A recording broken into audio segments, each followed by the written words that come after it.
누가 있는데? 어제 시간 맞추는 거. 물 한 잔만 좀 달라니까 아무도 안 주네. 서선미 보좌관님, 물 어디 있어요? 물통 있는데 없어요? 저 안에 있지. 드릴게요. 물통. 회원님, 여기 가자. 드세요. 여기 영상 해야 돼. 여보세요. 이미 전화로 좀 와 계시면 라이브 이미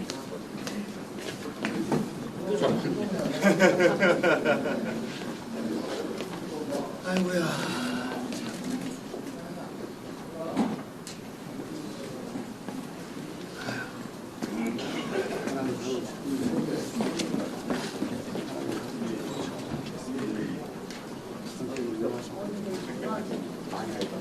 이제는 받을까 말까 고민인데 근데 음악도 안 되는데. 들어야 대단하고 훑어버리고 음악 자체도 웬만하게 안 됐거든요. 누가 음악이나 듣기 잘하면 좋았을 텐데.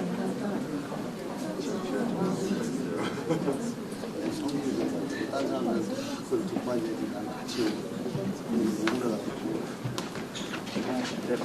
같이 같이 가세요. 못 참고 우리 집계가 조광조입니다. 조순이야.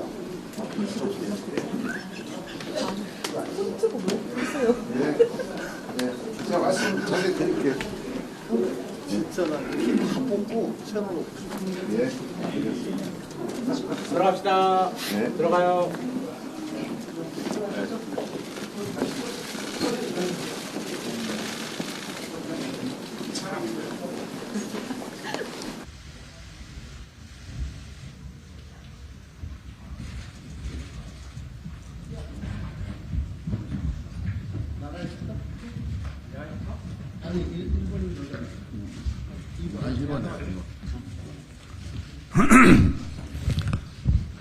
예.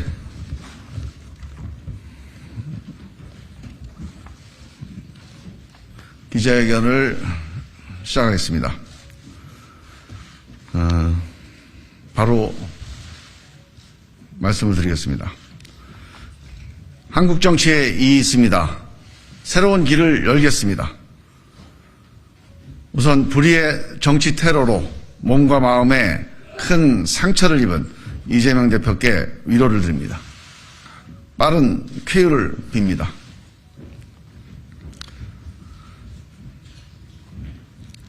왜 이 길을 가는가? 우리는 오늘 민주당을 떠나 더 큰 민심의 바다에 몸을 던집니다. 한국 정치에 이익이 있습니다. 이게 정치입니까? 이것이 어찌 정치입니까? 이의가 있으면 반대 토론을 해야 합니다. 토론과 설득이 없는 정치가 어디 있습니까? 토론과 설득이 없는 정치도 있습니까? 노무현이 3당 합당을 반대하며 손들고 외친 말입니다. 당시 노무현의 절규 중에 회의라는 단어를 정치라는 단어로 바꾸기만 한 것입니다. 우리 세 사람의 심정이 이렇습니다. 우리는 왜 이 길을 가는가? 정치적 유불리를 따졌다면 이 길을 가지 않았을 겁니다. 이재명 정치와 싸우는 것도 우리의 목표가 아닙니다. 우리가 이 길을 가겠다고 결심한 가장 근본적인 이유는 양심 때문입니다. 이 비정상 정치에 숨죽이며 그냥 끌려가는 건 더 이상 못하겠습니다. 민심 때문입니다. 어느 쪽도 선택할 수가 없다는 민심이 3분의 1이 넘는데 여기에 응답하는 정치가 있어야 합니다. 윤석열 정권의 독선과 독주, 무능과 무책임을 심판해야 합니다. 그러나 지금 이재명 체제로는 윤 정권을 심판하지 못합니다. 윤 정권을 반대하는 민심이 60%지만 민주당을 향한 민심은 그 절반밖에 안 됩니다. 나머지 30%의 국민은 윤 정권이 이렇게 못하는데도 민주당은 지지하지 않겠다고 하는 겁니다. 그러나 민주당은 미동도 없습니다. 그냥 이재명 중심의 단결만 외치고 있습니다. 끝내 윤 정권 심판에 실패할 것입니다. 우리는 방탄정당, 패권정당, 팬덤정당에서 벗어나자고 호소했습니다. 하지만 거부당했습니다. 삼 총리께서 진심 어린 충고를 했지만 어떤 진정성 있는 반응도 없었습니다.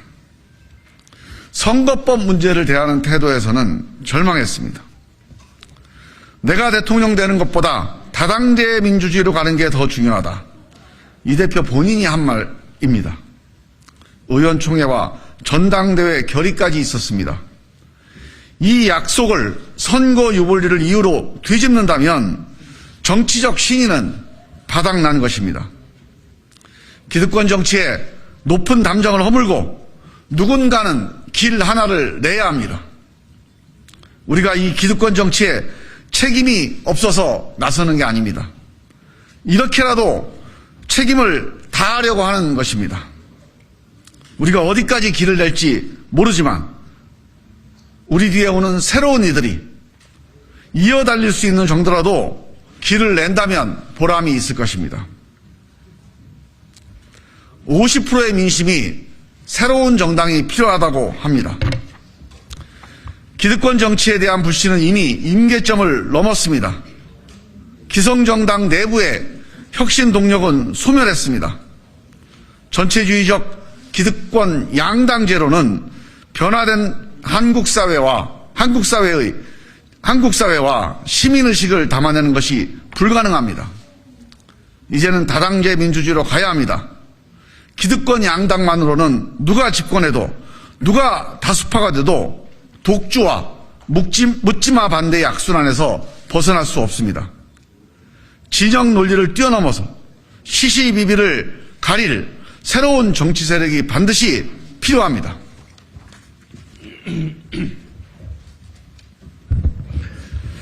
두 번째, 무엇이 문제인가? 대한민국 정치는 실패했습니다.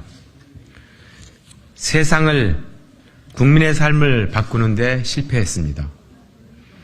상대방과 싸우는 건 잘해왔지만 대화하고 협력해서 공동체 역량을 결집하는 일은 제대로 못했습니다. 승자독식 때문입니다. 승자독식 대통령, 승자독식 양당 국회, 승자독식 당대표, 독식과 독주의 정치가 일사불란하게 지배하고 있습니다. 독주와 발목 잡기의 악순환의 늪에서 벗어날 수 없습니다. 승자독식은 문명의 규칙이 아닙니다. 정글의 규칙입니다. 군주정, 독재정, 제국주의의 규칙이지 민주공화국의 규칙이 아닙니다. 승패에도 불구하고 차이에도 불구하고 대화, 공존, 협력하는 게 문명이고 민주공화국입니다. 이제 승자독식 일사불란의 5.16 체제로는 더 이상 대한민국을 끌고 갈 수 없습니다. 각자도생의 불안사회, 불평등한 민생, 정치적 양극화를 해결할 수 없습니다. 경제규모, 사회적 다양성, 높아진 시민의식을 감당할 수 없습니다. 글로벌 대전환의 위기를 헤쳐나갈 수 없습니다. 지난 2022년 대선에서 국민은 이 기득권 정치를 심판하기 위해 여의도 정치에 물들지 않은 두 사람을 대통령 후보로 뽑았습니다. 그러나 윤석열 정치도 이재명 정치도 실패했습니다. 오히려 지난 2년간 우리 국민은 한 번도 경험하지 못한 최악의 승자독식 기득권 정치를 지켜보고 있습니다. 헌법이 보장한 대통령의 제2호권을 가족에 대한 수사를 막기 위해 헌법이 보장한 국회의원 불체포 특권을 개인 사법 방어에 사용하고 있습니다. 누군가는 이 흐름을 끊어내야 합니다. 방탄과 패권, 적대와 무능, 독식과 독주의 기득권 정치를 타파해야 합니다. 이 적대와 대결의 승자독식 정치, 정글의 정치를 바꾸지 않고는 세상을 바꿀 수 없습니다. 양극화와 각자도생으로 내몰리고 있는 한 사람의 불안하고 고독한 삶을 바꿔낼 수 없습니다.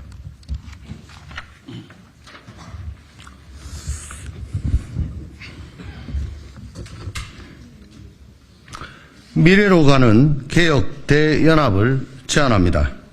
이제는 승자독식, 각자 도생의 낡은 뗏목을 버리고 분노의 돌멩이를 내려놓고 함께 사는 미래로 가야 합니다. 싸워서 이기는 정치에서 세상을 바꾸는 정치로 가야 합니다. 문제를 해결하는 정치, 유능한 정치로 가야 합니다. 기득권 정치의 목적은 단지 이기는 겁니다. 우리는 그런 기득권 정치에 다시 한번 질문합니다. 이기면 무슨 소용이냐? 국민의 삶은 더 어려워지고 우리의 미래는 더 불안해지고 국민은 더 갈라지고 있는데 정권을 잡은들 200석을 차지한들 도대체 무슨 소용이냐고 묻고 싶습니다. 대전환기 민생위기를 극복하기 위한 도전과 결단이 있어야 합니다. 산업화와 민주화 이후 대한민국은 어디로 가야 할지 목표를 잃어버렸습니다. 보수는 산업화 서사를, 진보는 민주화 서사를 잃어버리고 결국 상대방에 대한 적대에 의존하는 정치만 남았습니다. 시대가 바뀌었습니다.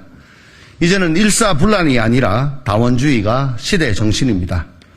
산업화는 잘 먹고 살자는 것이고 민주화는 말하고 살자는 것이었다면 이제는 다양하게 사는 사회로 가야 합니다. 새로운 가치, 새로운 비전, 새로운 정책을 제시하는 정당이 필요합니다.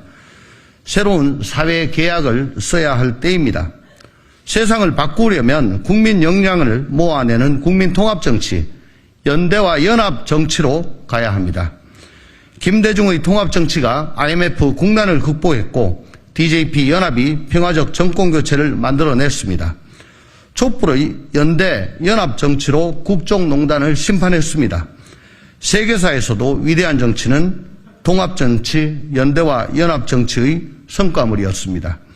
링컨의 통합 정치가 미국의 분열을 막았고 루즈벨트의 통합 정치는 대공황의 미국을 살렸습니다. 독일의 동방정책과 통일, 유럽의 복지국가와 사회적 대타협도 연대와 연합정치가 만들어낸 것입니다. 세상을 바꾸는 정치로 가기 위한 개혁 대연합, 미래 대연합을 제안합니다. 자기 기득권을 내려놓을 각오가 되어 있다면 모든 세력과 연대하고 연합할 것입니다. 정치개혁의 주체를 재구성하겠습니다. 신진 역량으로 정치개혁의 새로운 엔진을 만들어 가겠습니다. 원칙과 상식은 뜻맞는 모든 이들이 함께할 수 있는 플랫폼이 되어 미래를 위한 토론 광장을 열겠습니다. 작은 물줄기가 모여 큰 강물이 됩니다. 굽이굽이 천천히 가는 듯 보이지만 결국 바다로 갑니다. 함께 사는 세상을 위해 강물처럼 가겠습니다. 대한민국을 사랑하는 모든 시민들께 호소합니다. 함께 힘을 모아주십시오. 함께 행동하는 양심이 되어주십시오. 숫자가 중요한 게 아니라 우리 마음속에 있는 열망이 중요합니다. 열망이 모이면 반드시 새로운 길이 열립니다. 감사합니다. 2024년 1월 10일 원칙과 상식 김종민, 이원욱, 조홍천. 감사합니다.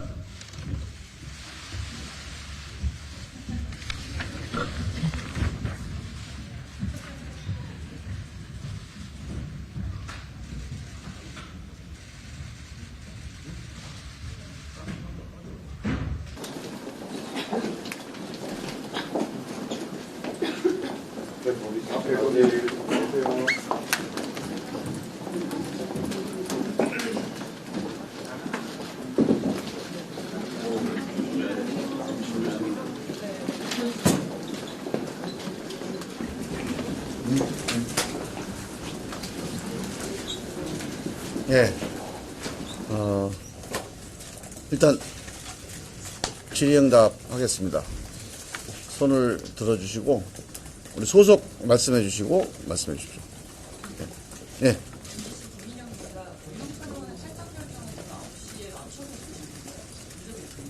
어떻게?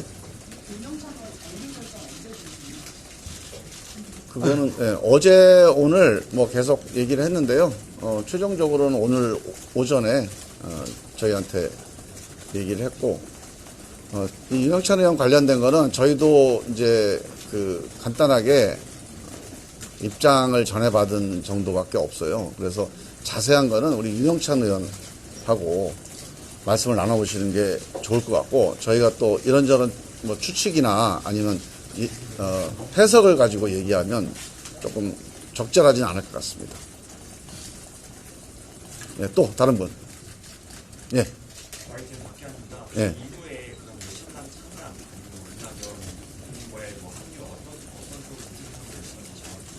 저희가 오늘은 이제 신당 창당 계획에 대해서 자세히 말씀 안 드렸는데 오늘 저희 발표의 핵심 내용은 민주당을 떠나는 게 아니라 새로운 정당을 만들어야 된다. 새로운 정당을 위해서 우리가 앞으로 가겠다. 이런 말씀이고요. 자세한 계획은 창당 계획을 정리해서 이르면 하여간 내일 모레 정도에 공식 발표를 드리도록 그렇게 할 예정입니다.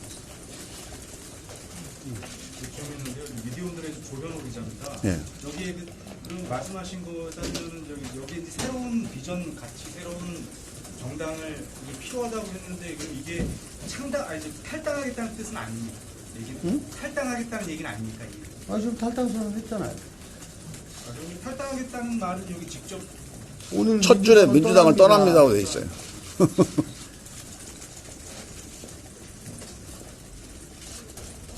예, 좀. 대리양 김은지입니다. 신당들과 연대의 강도는 어느 수준으로 예상할 수 있는지 궁금하고요. 그리고 제3지대 플랫폼 역할을 조금 더 상세하게 주시면 좋겠습니다. 그러니까 일단 자세한 내용은요, 저희가 창당 계획을 발표하면서 그 계획을 말씀을 드릴 텐데, 일단 지금은 사전에 뭐 얘기된 건 없고, 일단 저희가 원칙과 상식이 중심이 돼서, 기득권 정치에 반대하는 그런 제 세력을 결집하겠다. 이게 저희의 기본적인 방향입니다.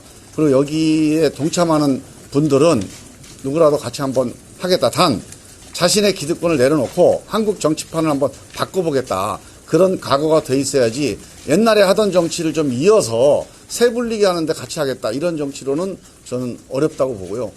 그런 방향으로 같이 할 거고, 이낙연 대표님과는 저희가 이런 새로운 정치를 하겠다라고 제안을 드리면 저는 이낙연 대표님도 같이 동참하실 거다. 그렇게 생각을 하고, 그 외에도 다른 여러분들, 우리 박원석 의원이나 정태근 의원이나 이런 그동안의 새로운 정치에 대해서 갈망했던 많은 분들이 함께 할 수 있을 거다 생각을 하고 지금부터 본격적으로 이제 대화를 해나가려고 생각을 하고 있습니다. 필요 조건 두 가지입니다. 기득권을 내려놓고 그리고 그동안에 우리 정치가 방기했던 것들이 있어요. 우리 대한민국 앞에 놓여있는 허들들, 미래로 가는 개혁 대연합을 하겠다고 아까 말씀을 드렸죠. 거기에 몰입할 수 있는 세력들을 우리는 같이 손잡기를 원합니다. 예. 저 한국일보 강진구 기자라고 하는데요. 혹시 현역 의원들 중에서도 같이 하겠다고 말씀하신 분들이 있는지가 좀 궁금하고요. 두 번째로 아까 이영찬 의원에 관련해가지고 이원호 의원님 한 750 반스 라디오 했을 때는 4명 다 나가시겠다고 하는데 그 이후에 얘기를 들으신 건지 그 시기 타임라인이 좀 궁금합니다. 타임라인. 이거는 왜? 언제 얘기했어요? 아까 방송 MBC. 말씀하세요. 하여튼 뭐 공식적으로 전해들은 거는 그 이후. 그 전에 어제부터 좀 고민이 있었고요. 저희들하고 대화를 나눴는데 최종적으로 결정한 건 아마 오늘 아침이라고 보시면 될 것 같고요. 그리고 이제 함께 하겠다는 의원들 문제는 일단은 함께 하겠다는 의원이 있으면 이 자리에 같이 섰겠죠. 근데 뜻을 같이 하는 의원들은 꽤 많이 있습니다. 그리고 개인적으로 전화도 오고 뭐 격려도 하고 뜻은 같이 한다. 그러나 하여간 이 행동에 대한 판단에서는 좀 뭐 다르지만 하여간 잘 되길 바란다 이런 의원들도 꽤 있는데 하여간 그런 분들이 이제 나중에 어떻게 할지는 그거는 이제 우리 민심의 흐름이 좌우할 거라고 생각을 하고요. 지금으로서는 우리가 따로 뭐 이후에 뭐 어떤 계획이 있거나 한 건 아닙니다.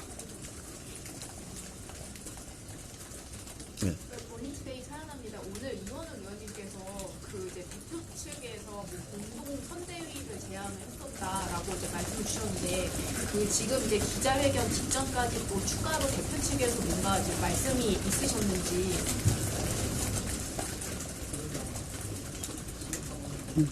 네. 홍익표 원내대표께서 어제부터 홍익표 원내대표는 그 전에 뭐 몇 번 말씀하셨다는데 저희가 얘기를 들은 건 어제입니다. 어제부터 또 여러 의원들을 통해서 저희가 제안했던 통합비대위와 선거법 개정 관련된 내용을 이재명 대표와 최종적으로 한번 정리를 해볼 테니까 시간을 좀 달라 이런 말씀을 주셨어요. 그런데 저희가 이제 두 가지 점에 고민을 했습니다. 일단은 너무 늦었어요. 그러니까 물론 이재명 대표가 불의에 이제 그 피습을 당해서 상당히 혼란스러운 점이 있었던 점은 이해는 하는데 그럼에도 불구하고 저희가 언론을 통해서 하여간 결단을 하겠다라고 하는 입장을 밝혔는데 사실은 그 기자회견이 예정된 전날 뭐를 해보자라고 얘기하는 거는 물리적으로 좀 어려웠습니다. 그래서 깊이 있는 얘기를 하기가 어려웠고요. 만약에 이재명 대표와 충분히 얘기가 돼서 대표가 결심을 해서 어떤 방향으로 가겠다라고 어떤 안을 갖고 왔다면 저희도 고민을 해봤을 텐데 이제 대표하고 얘기를 하겠다 이렇게 얘기를 하시니까 저희도 언론이나 국민들하고 한 약속이 있기 때문에 그 시간을 들기가 좀 어려웠습니다. 그래서 양해를 구하고 일단 우리 예정된 일정대로 입장을 발표하게 됐습니다. 조금만 보강을 해드리면요. 그러니까 저희 그러니까 큰 집을 떠나가지고 아주 문막조차도 없는 곳으로 저희가 광야로 나가는 겁니다. 이 문제에 대해서 국민들한테 약속을 한 거죠. 오늘 발표하겠다고. 그 문제에 대해서 지도부가 명확한 판단, 그래 이재명 대표가 물러가겠다. 너네들이 요구대로. 라고 하는 거에 대한 정확한 답변이 없이 좀 기다려달라라고 하는 것은 우리 스스로가 국민들한테 한 약속. 야, 쟤네 시작도 하지 않았는데 벌써 이거 얘기하고 오늘 한다 그러다가 또 내일로 미루고 또 내일로 미루고 이런 삐그덕거림 아니야? 라고 하는 그 신뢰를 깨버릴 수 있다라고 하는 시그널을 줄 수 있다, 신호를 줄 수 있다라고 생각해서 그 문제에 대해서는 오늘의 날짜 9시 40분이라고 하는 거는 결코 겨룰 수 없다라고 하는 게 저희 생각이었고요. 두 번째로 통합비대위에 대한 요구는 세 분의 총리들이 충분히 전달을 했고 버스 떠나기 전에 대표가 결단을 해라라고 하는 정세균 총리의 얘기, 분열도 책임이고 결국에는 분열되는 것도 당대표의 책임이다. 있을 뿐이 없다라고 하는 이런 얘기들이 여러 분을 통해서 저희만이 아니고 전달이 됐는데도 불구하고 그 자리에서 단 한 번도 그리고 그 자리 이후에도 단 한 번도 태도의 변화가 없었다. 그래서 저희가 더 이상은 미룰 수 없는 상황이었다. 이렇게 말씀드리겠습니다. 저희가 며칠 전에 갑자기 통합비대위 요구를 하거나 당이 변해야 된다 얘기를 한 게 아니잖아요. 저희 원칙과 상식 발족한 게 11월 16일인가 그렇습니다. 그때 이후에 계속 꾸준히 목소리를 내왔고 통합비대위 말씀을 드린 것도 벌써 이제 한 달이 다 돼가는 걸로 알고 있습니다. 내부에서 얘기를 계속 해왔다고 저희들한테 설명을 하는데요. 그 얘기도 사실은 오늘 처음 들었습니다. 저희들은 단지 드러나는 것만 보이는 거죠. 너희들이 뭐라 하든지 간에 우리는 그냥 정해진 대로 간다라고만 저희들은 읽었습니다. 철저히 무시. 예, 공관위원장, 공관위원 인선, 그 다음에 검증위에서 각종 그 부적격 판정, 특히 검증하는 사람이 자기 지역 오는 사람을 계속 이렇게 하는 거, 이게 도대체 이게 시스템이냐 하는 생각들을 아마 우리 민주당 의원들은 계속 하고 계실 거예요. 그러면서 얘기하자, 지금부터 얘기하자. 이때까지 뭐 했습니까? 그래서 앞으로 얘기할 테니 이번 주는 좀 참아라 라고 하는 거는 저희들은 완전히 동력을 상실하는 것이고, 저는 그렇게 얘기했습니다. 문방구 엄쪼가리 하나 주고 왜 현찰을 달라고 그러냐. 오늘 중으로 그러면 답을 갖고 와라. 그러면 그걸 보고 우리가 판단을 하겠다. 라고 얘기를 했었어요. 지금까지 뭘 했냐. 예, 잠깐만요. 잠깐만요. 일단은 저희가 지도부에서 이제 특히 뭐 지도부가 아니죠. 홍익표 원내대표에서 이재명 대표 사퇴가 아니면 어떠한 그 변화라도 한번 노력해보겠다 이렇게 얘기를 했어요. 그래서 저희가 무조건 이재명 대표 사퇴 외에는 없다 이렇게 얘기하는 건 아니었습니다. 저희가 얘기하는 정말로 국민들이 민주당이 변화하는구나, 혁신하는구나, 결단하는구나. 그동안에 우리가 얘기했던 거 방탄정당, 패권정당, 팬덤정당 벗어나겠구나. 이런 결의와 의지를 보여주는 변화가 있다면 저희도 충분히 대화를 하고 뭔가 결단을 해볼 용의가 있었습니다. 그러나 그 이후에 진행되는 상황이 지금 사퇴냐 아니냐가 중요한 게 아니고 내용을 보면 우리 조금 전에 조홍천 의원님 말씀하셨듯이 공관위원회 구성, 3총리와 통합 얘기를 하는 가운데서 공관위원장과 공관위원을 구성을 합니다. 저는 이거는 이 통합이 그냥 이재명 중심으로 갈 테니까 이재명으로 단합하는 이 통합 외에는 아무 뭐 길이 없다.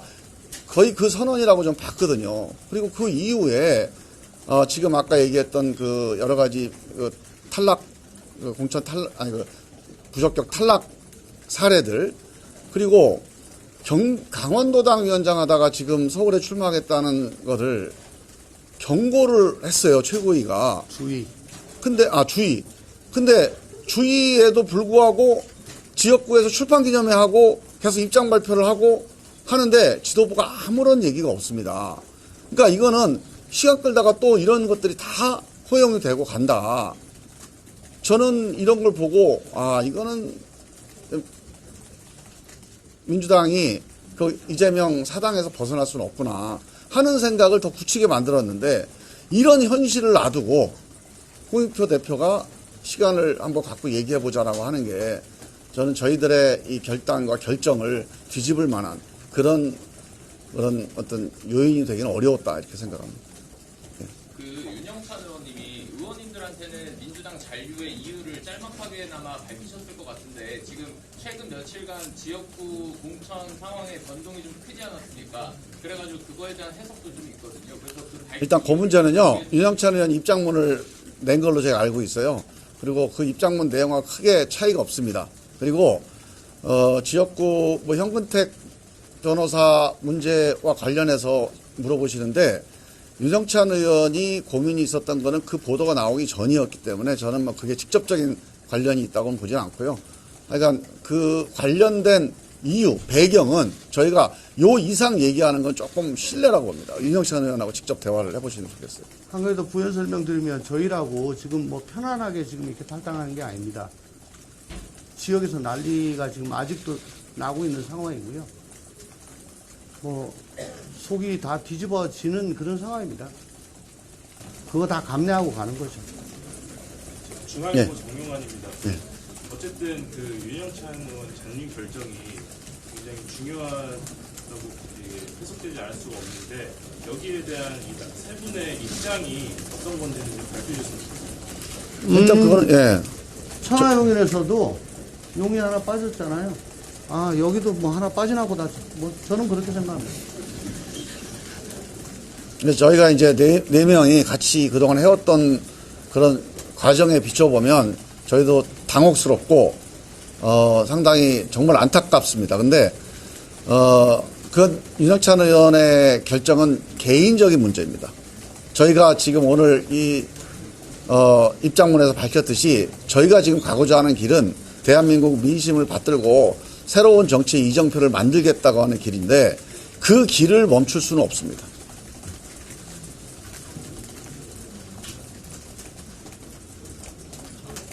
네. 아까 기자회견문에서 현 상황을 5.16 체제에 빗대셨거든요. 네? 5.16 체제를 말씀하셨죠. 네. 이게 지금 민주화 운동을 하셨던 분들이시고 또 앞으로 지금 남아 계신 민주국에 계신 분들도 그런 분들이셨는데 표현이 좀 과하지 않나는 사실 드는데 어떤 의미에서 5.16을 쓰셨는지.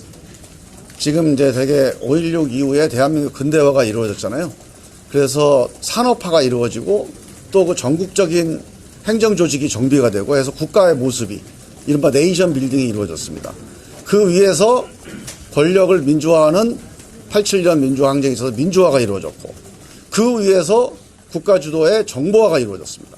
산업화, 민주화, 정보화라고 하는 근대화가 성공적으로 이루어진 세계에서 유일한 나라가 대한민국입니다. 그런데 그 과정에서 기본적으로 5.16 체제의 본질이 국가 주도의 중앙 집권의 결과적으로 성과 위주의 승자 독식, 이 논리와 문화가 정치와 경제, 사회를 끌고 왔습니다. 근데 이제 사회가 바뀌어서 그 방식으로는 이 다양한 민심과 세계적인 변화를 담아낼 수가 없는 사회가 됐어요. 그럼에도 불구하고 우리는 그 관성에서 벗어나지 못해서 여전히 국가 주도, 중앙 집권, 승자 독식, 각자 도생의 사회로 가고 있지 않습니까? 이 전체가 지난 60년 동안 비록 정권은 박정희 정권에서 그 다음에 민주정부로 바뀌긴 했지만 기본적으로 지난 30년, 민주화 이후에 30년도 이 중앙집권, 국가주도, 이 승자독식, 각자도생, 그래서 결국은 이 양극화 사회가 이제 생겼는데 이 양극화 사회를 30년 내내 정치는 민주화됐는데 권력은 바뀌었는데 이 양극화는 점점 더 벌어지고 있습니다. 출생률은 점점 떨어지고 있어요. 그래서 이 우리가 처음에 근대화 초기에 5.16 체제라고 특징 지었던 이 국가주도의 이 승자독식, 각자도생, 이 논리, 이 규칙을 깨고 새로운 규칙과 새로운 사회계약을 만들지 않으면 이 새로운 국민들 또 새로운 사회 글로벌 변화를 우리가 감당할 수가 없다. 그런 의미에서 그런 말씀을 드린 겁니다.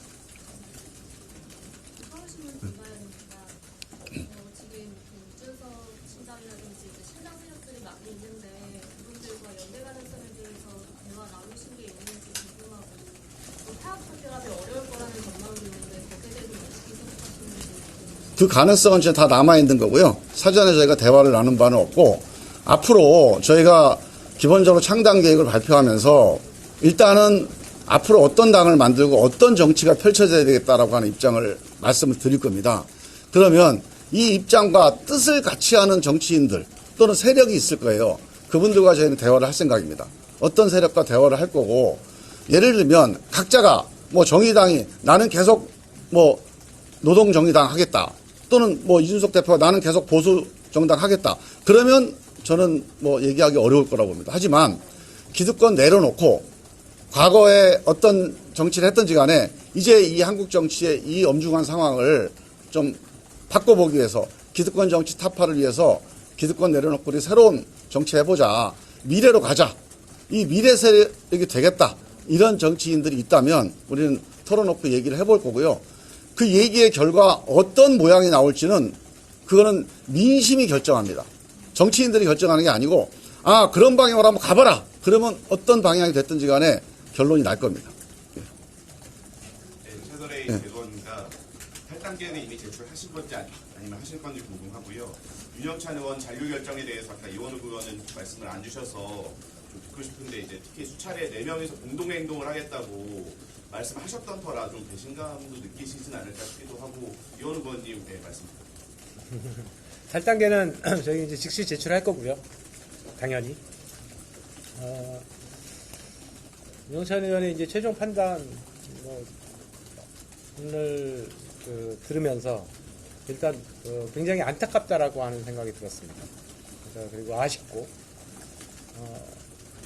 이게 저희가 공동행동을 하자라고 하는 것은 저희들이 뭐 수차례 만나지 않았고 수도 없이 만나면서 항상 강조해야 했던 내용들이었고 그리고 그거에 대해서는 절대 흐트러짐이 없을 것이다라고 하는 믿음이 있었는데 그 문제가 이제 오늘 아침에 갑자기 이제 깨지게 됐죠. 그래서 당혹스럽고 안타까웠다. 이 정도로 말씀드리겠습니다.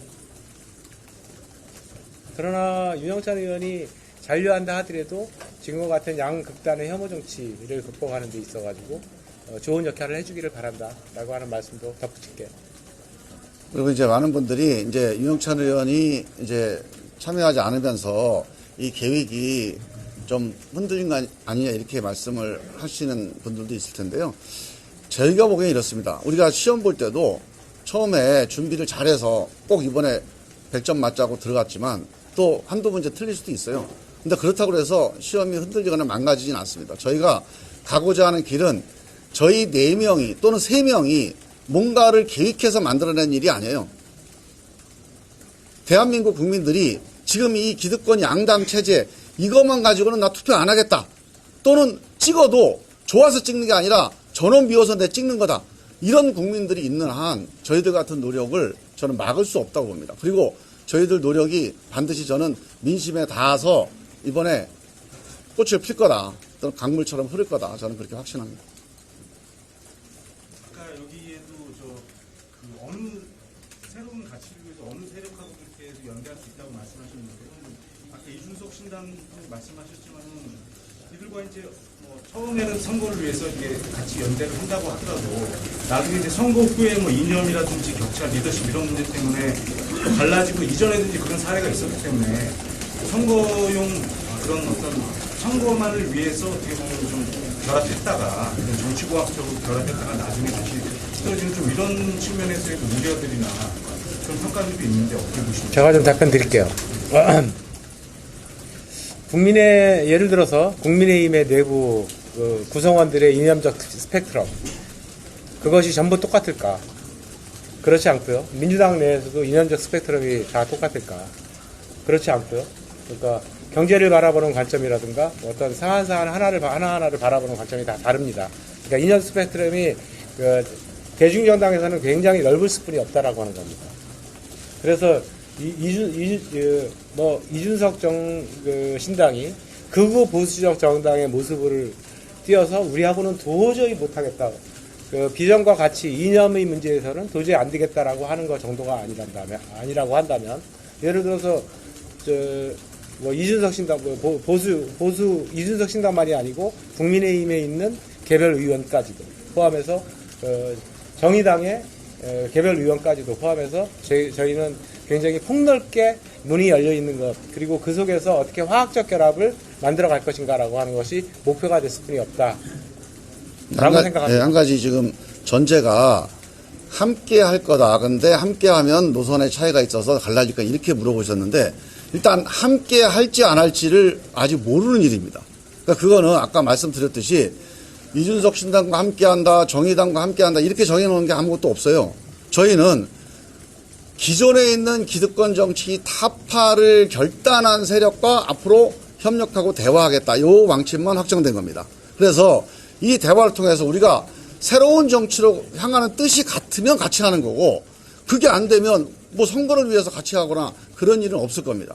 그래서 그 점에 대해서 우리는 열어놓고 대화를 하겠다라고 하는 기본 방침을 말씀드리는 것이고, 그 결과가 어떤 식으로 갈지는 이제 대화를 해보면 알 텐데, 당장 이준석 대표가 얘기하는 개혁신당도 지금 어떤 당을 할지, 어떤 노선을 가질지, 어떤 정책을 필지 아직 윤곽이 잡힌 게 아니잖아요. 저희도 마찬가지고요. 이낙연 대표도 이제 신당을 하신다면, 만약에 저희랑 같이 하신다면 어떤 식으로 하실지 아직 내놓은 게 없습니다.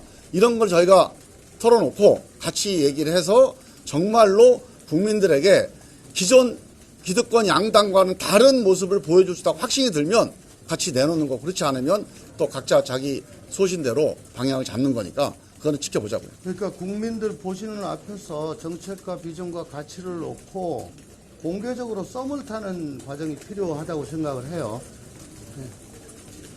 속되게 말해서 그런 싱크로 과정을 약간은 거쳐야 될 겁니다. 그리고 또 하나 더 부연 설명을 말씀드리면은, 민주당의 정강정책과 국민의힘의 정강정책이 위에 타이틀만 가리고 이거 어느 당 거냐 그러면은 맞출 사람이 잘 없을 겁니다.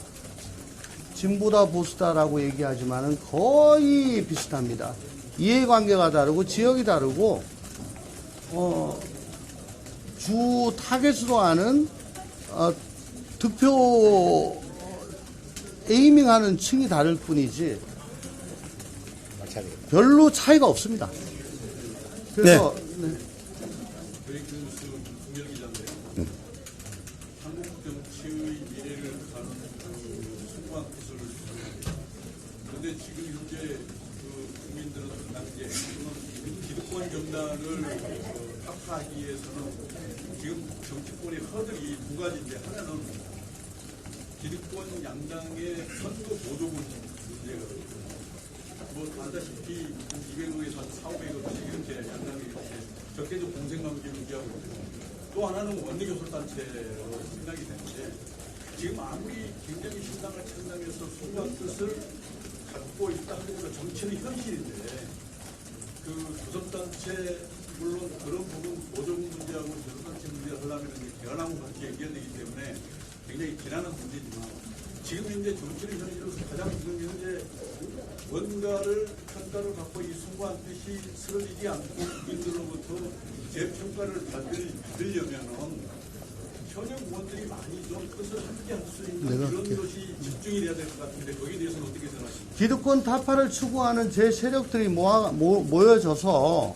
일단 각종 여론조사에서 지지율이 안정적으로 15% 이상만 나오기 시작을 한다면은 그러면은 아마 강호의 인재들이 꽤 올 거라고 생각을 합니다.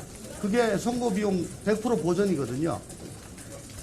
그러면 아마 눈덩이가 저절로 굴러가고 커지리라고 생각합니다. 그 당장의 국고 보조금보다 더 중요한 것은 선거 비용 보전 문제라고 생각합니다. 지금 현역 의원들과 뜻을 함께 할 수 있는 이런 분들을 같이 행동하기 위한 어떤 그런 사전의 어떤 전자갑이라든가 이런 거는 전혀 생각하지 않고 있습니다. 그러니까 저희는 지금 민심의 바다에 몸을 맡겼습니다. 다이빙을 했습니다. 그 다음에 바다의 흐름에 우리가 몸을 맡기고 거기에 맞춰서 가느냐, 거꾸로 가느냐가 문제겠죠. 그런 거는요, 앞으로 이제 상황 진행돼 나가면 저희도 대화도 하고 또 필요한 사람이 있으면 설득도 하고 같이 만나서 협의를 해 나가는데 그런 과정에서 지금 말씀하신 대로 민심의 흐름이 그런 큰 방향과 규모를 저는 결정할 거라고 봅니다. 지켜보시죠. 저희는 민심의 흐름대로 가고 있다고 확신합니다. 네, 저기. 이제 다 마쳐야 될 것 같습니다. 일단 여기에 두 분만 하고 끝내겠습니다. 예. 네? 두분 모두 지역구 의원이신데 네. 특히 이제 김동민 의원님 같은 경우에는 최근에 이상민 의원님이 탈당하고 이제 국회의원님에 입장하셨잖아요. 네.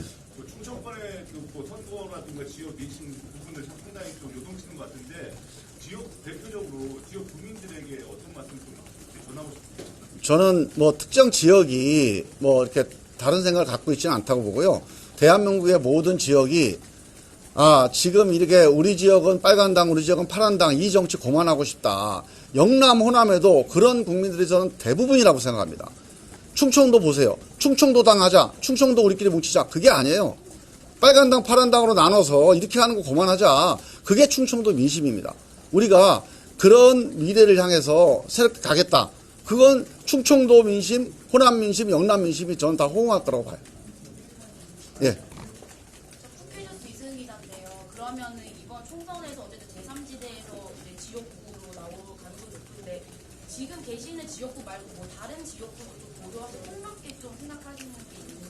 아직 그건 앞서간 얘기고요. 앞으로 어떤 계획을 할지는 저희가 일단 당을 어떻게 창당할지, 어떤 방향으로 갈지, 어떤 정책을 필지를 말씀을 드리고 그 방침 위에서 어떤 분들과 어떤 새로운 인물들과 신진 인사들과 함께 할지 그 다음에 선거 전략을 어떻게 할지는 그 다음에 천천히 한번 구상을 해보고 말씀드릴게요.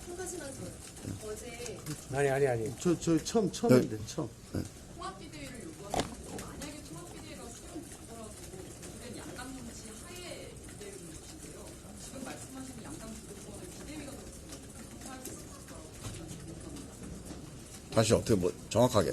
통합 비대위가 되면 요구해 와도 양당 정치 주도권 합의한다고 말씀하셨는데 만약에 비대위가 들어왔더라도 민주당 내인데요. 민주당 대 국민의힘 이게 어떻게 양당 제가 말씀드릴게요. 자, 그 문제는요. 저희가 통합비대위를 주장을 하는 게 지금 기득권 양당제를 저는 양당제를 반대하는 게 아니에요. 어느 한 당이라도 혁신하고 변화해서 민심에 다가가면 이 양당제가 기득권 양당제는 안 됩니다. 근데 양당이 모두 자기 기득권을 위해서 누구 한 사람은 제2요구권을 자기 가족을 위해 쓰고 누구 한 사람은 부채프 특권을 자기 사법방어에 쓰고 이 기득권 양당제가 같이 가니까 대한민국이 이렇게 미래가 어두운 거거든요. 그래서 어느 한 당이라도 변화하고 혁신하고 결단하면 이 기득권 양당제는 깨집니다. 그래서 저희는 민주당 내에서 통합비대위 만들어서 우리 민주당이 이 기득권 양당제를 깨자, 이 기득권 정치를 깨자. 그러면 우리가 생각하는 미래의 새로운 정치를 길을 열 수 있겠다는 희망을 가졌던 거죠. 그리고 이 기득권 양당 세력들이 덩치는 무지무지하게 크죠. 근데 그 큰 덩치들이 뭘 위해서 지금 이 국회에서 노력을 하고 있습니까? 다들 얘기합니다.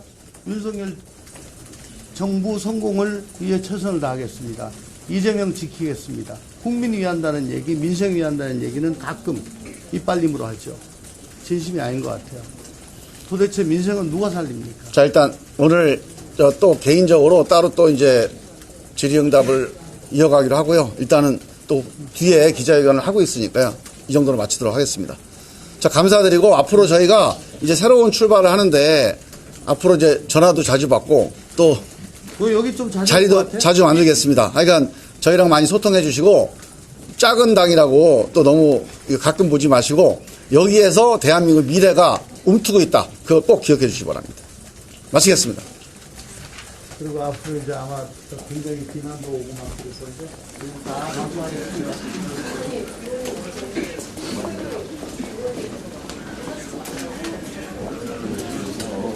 아니 근데 개인적인 상태에 여쭤보세요.